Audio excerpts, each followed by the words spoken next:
Sara, from your vantage point at For Culture, you work at an agency that looks at both those levels of arts organizations that Cathryn just mentioned, the big and the small. So when you think of community and creativity in the arts, what lens are you looking through?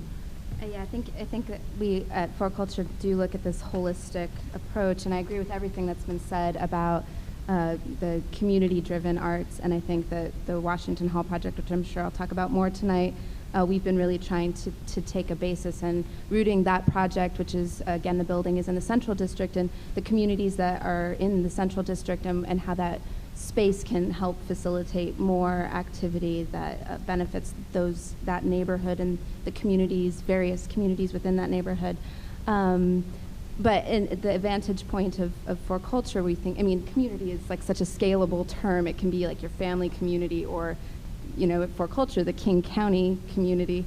And so we think a lot also about municipalities and neighborhoods and regional development, and the question being, what does arts-driven community look like to me? My dream is that any discussion that's being held about how to plan for community development have creative voices at the table, and that might be artists or just creative thinkers or cultural workers, but that as Cathryn said, the artists are multifaceted, like all of us, all citizens are multifaceted, and I think that those creative voices can come to the table and help create creative solutions, and also often artists are representing or participating in marginalized communities, and to have those voices at the table as big civic discussions are being, had is a really beneficial thing. Randy mentioned the Cultural Overlay District, which I don't think is official yet, but it's an idea that kind of that I've been thinking about a lot, and it's the relationship of cultural organizations, the interrelationship of cultural organizations, the city, and neighborhood development. So when I read this question, which is how have the arts spurred neighborhood or community development, my first thought is, well, the artists move in, make it nice, and then they can't afford to live there, and so they leave. When you look at this kind of question, what's the first thing that you think about? I actually want to start with Cassie, who's been in this neighborhood 18 years working in this neighborhood. When I thought about this question, I obviously thought about our new museum project that we did to renovate this 1910 historic building. As you walk in the streets of the Chinatown International District, it's deceptive. We know that it is one of the lowest income tracts within the city, but it also has the highest concentration of vacant buildings. It's deceptive because the ground floor are active with the restaurants that you go to, the import-export stores, but the upper floors are these old hotels that were built at the turn of the century. When building codes changed in the 1970s, they were no longer inhabitable. So they've been empty, and there's a concentration of 6 buildings, huge buildings, in a small block area. So it was an incredible project to not only take one of those buildings off of the market, let's say, to reactivate this empty space, but also to think, how can we make connections in that project to the neighborhood to revitalize the neighborhood. So as you look at it and you walk by it, you'll notice the whole front facade is glass. That was to bring the inside activity to the outside. When you come to the building, you get a wristband for the day. That enables you to go in and out, to spend some time at the museum, but go to the small bakeries, go to the restaurants. We didn't put a museum cafe in our building because we wanted to, again, spur that business development. We did put a museum store, though, because our neighborhood desperately needs retail. We need to diversify the businesses that are in our neighborhood, so we wanted to contribute to that shopping core. We launched a neighborhood walking tour, so we're bringing people through the neighborhood to open the doors in the businesses that they wouldn't normally do. And then we're trying to activate all times of the day. So you have daytime activity, evening programs. We have over 60 public programs every year to, again, liven the streets. And that's the power that I think arts has on a community. It's not just to build a new place, but it's how do you continue to sustain that energy and to revitalize the neighborhood on an ongoing basis. So you have an actual physical space. Wyking, a lot of what you do is not about, you have a center with things happening, but when you make a festival, it's an ephemeral thing that you build. So I know you and I talked about this question about community development, but it occurs to me that community development can be about money, but it can also be about bonds between people. Right. I think that she made very good points. Economics is still the lifeblood of a community. My involvement with the festival really came, and you said as a, kind of a museum or institution without walls. And my involvement with the festival came through my involvement with the African American Heritage Museum at the Coleman School.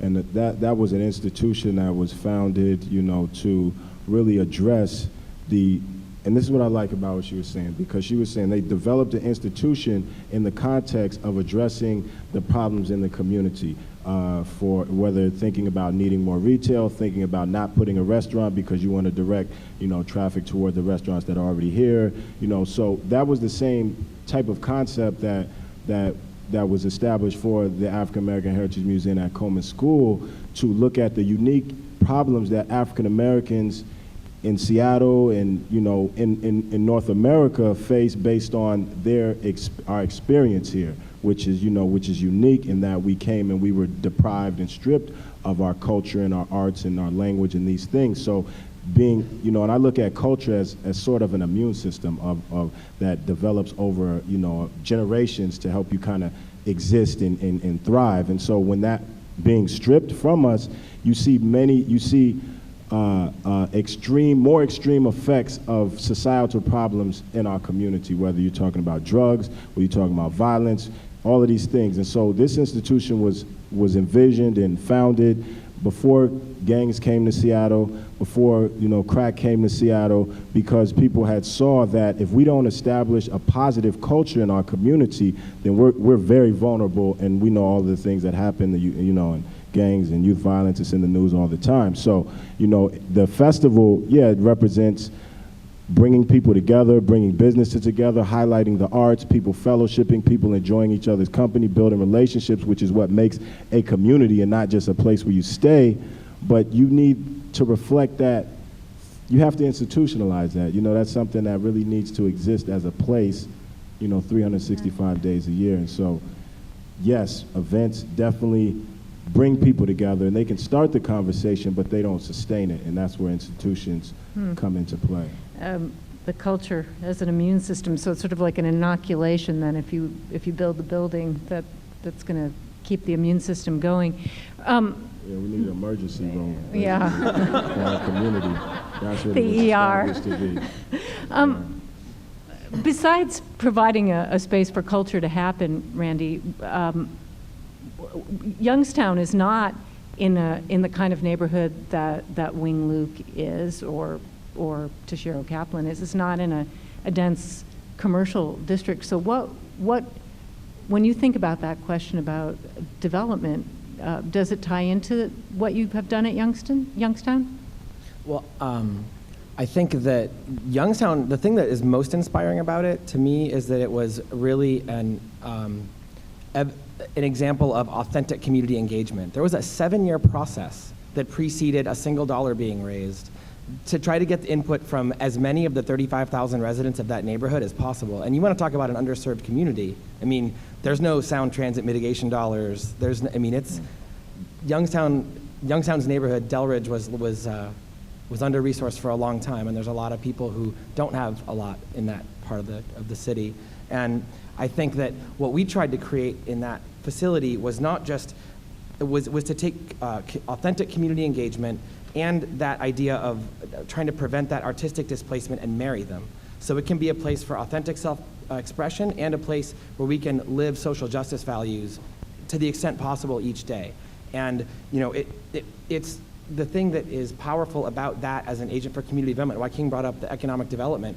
I mean, it's hard to argue with job creation and economic impact as the measurement that institutions use to judge your success. But I mean, if you want to talk about green jobs and that however many people work at Wing Luke and however many artists live and occupy in our community in Delridge and other neighborhoods around the city, those are green jobs that aren't ever going to get exported.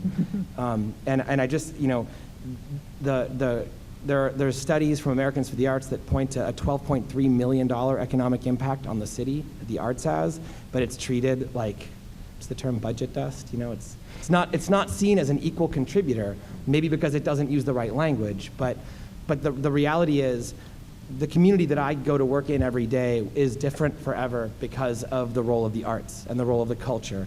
And it was because all the people in that community had an opportunity to engage the creation of it.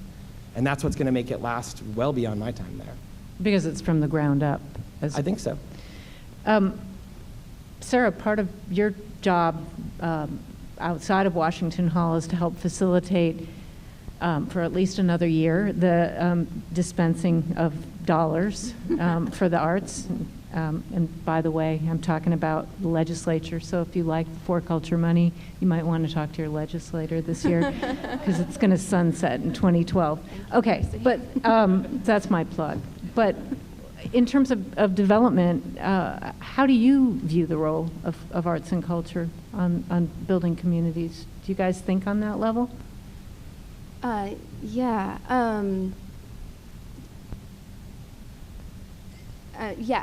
Everything that has been said and Randy's, the arts economic impact and things, we definitely pay attention to those messages and use them. I think, you know, there's a really awesome role that the public sector can play in community development in general. You know, often I think that's where, if the public sector can take time and resources, and time is a resource, time, resources, staff, money to investigate and do like a 7-year plan is like amazing. I wish that we had that with Washington Hall, and that it's a different situation in some ways, but it's a financial picture. But having the space and capacity to come in and think and work with people and do really one-on-one kind of communications and understand what people are looking for is, you know, it's not the most efficient solution sometimes, but I think it's not easy to do the right thing sometimes. And with Washington Hall, the building is purchased and there's a mortgage that's being paid each month, and needs are needing to be met. But because there's public agencies involved who are looking to do the right thing and engage the community, I think we've been able to buy more investment in working within a neighborhood and within bringing in one-on-one groups. We've spent a lot of time just touring individuals through and asking them what they think and what should happen here, and it's led to this really amazing process where, you know, we recently it led to us issuing a request for proposals from various communities who are interested in potentially needing space and using space either to present one-off events or to rehearse there or to have ongoing classes there. Like in the video, people asking for, you know, things to be in their neighborhood, and we just got back the proposals from this first round of requests for proposals. We got 50 different proposals of people interested in using that space. So I think that the public sector, at least, I think can help buy time.